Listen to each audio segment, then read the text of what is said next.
Okay, here's a little video, and the idea is as follows.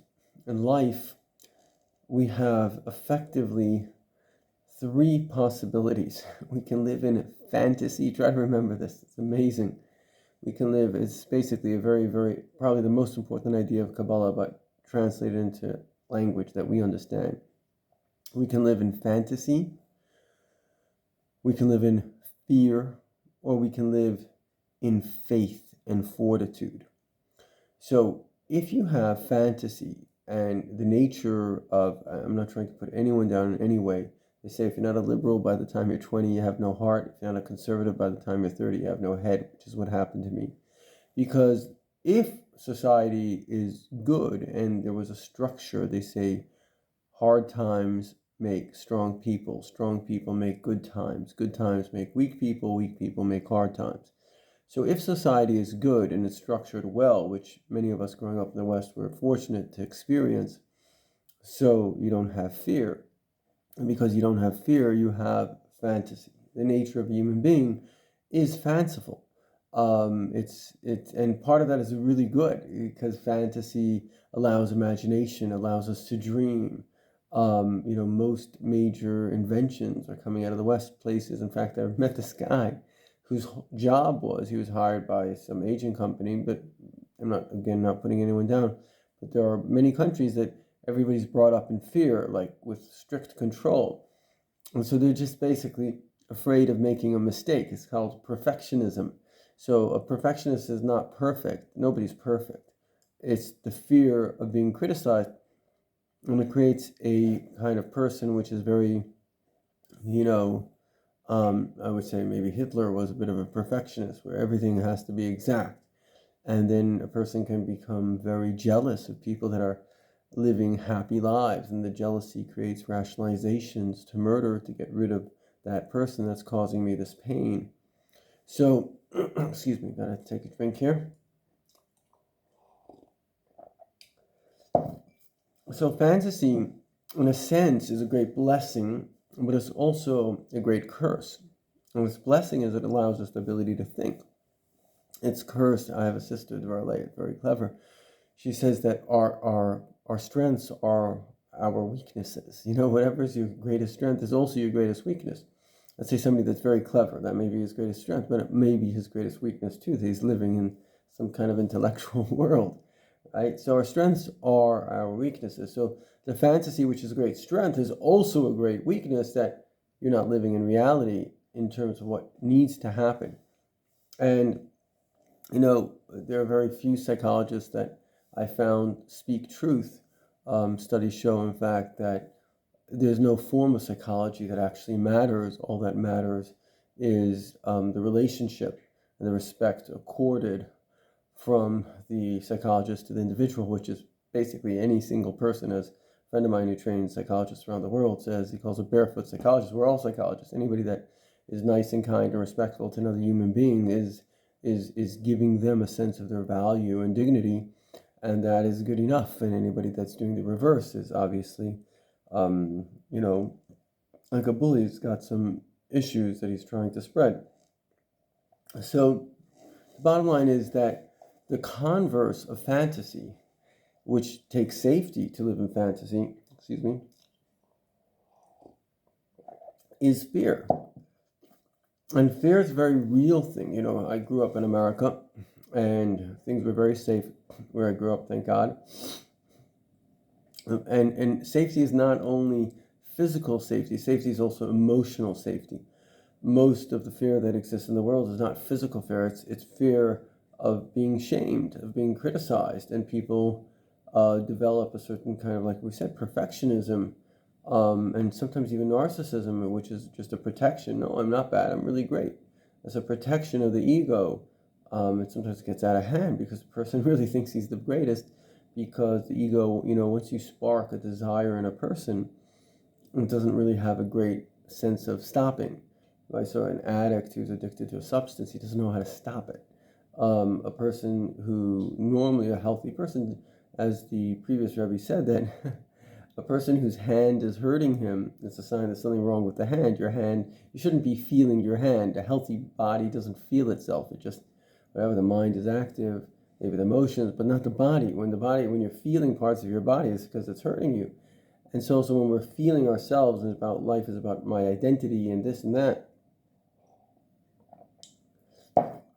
Excuse me, it's not so easy to eat with a beard. It's because there's something that's hurting you in your identity.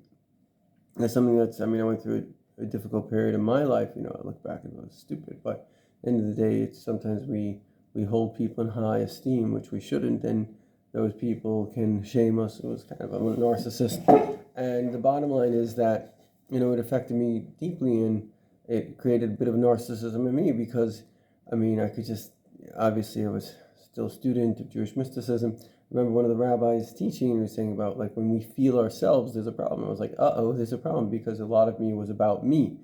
And I remember times in my life that life was not about me. It just, like, it wasn't that I didn't care about myself. It was just that wasn't the focus. There was, like, I'm okay. Like, when your hand is okay, you don't think about your hand.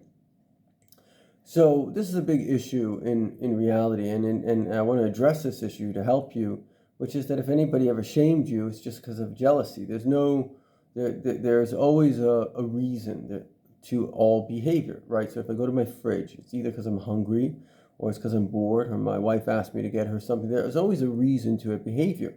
There's also a reason to an emotion. And so if I'm feeling narcissistic, there's a reason that I'm feeling that. There's a problem. Something's bothering me. Sometimes these problems are subconscious because we don't want to accept the shame. So we like developing this kind of scab, like a wound. If somebody, God forbid, somebody's skin rips, it develops a scab. It's protecting the soft, sensitive skin. Anyway, I don't want to be too long. I probably lost 90% of the audience.